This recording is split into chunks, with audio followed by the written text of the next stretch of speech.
Mamia ya watu wamejitokeza katika kliniki ya matibabu bila malipo katika shule ya upili ya MP Shah Chania Girls eneo la Thika. Katika kliniki hiyo ambayo imeandaliwa na shirika la Shri Jain Youth League, wagonjwa wa masikio, kinywa, pua na koo wametibiwa na wengine kufanyiwa upasuaji.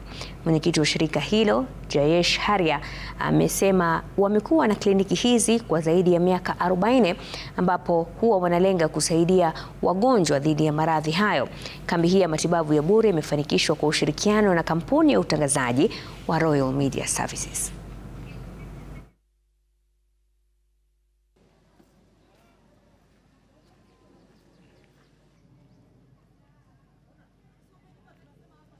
We have been seeing patients since Friday, I think maybe 5 days. We went to Kitui, Mingwani, Nairobi, and for last 2-3 days in Thika only.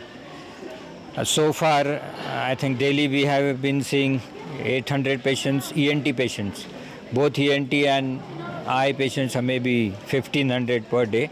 Matibabu ina gharama ya juu sana humu nchini. Kwa hivyo wanapoambiwa kwamba hawatatoa chochote, ni nafuu kwao. Kwa hivyo letu ni kushukuru na kuambia kwamba kampu hii itaisha Jumamosi. Kwa hivyo atakayepata ujumbe huu anaweza kuja kesho au kesho kutwa. Haya matibabu yanaendelea na ni kila mwaka.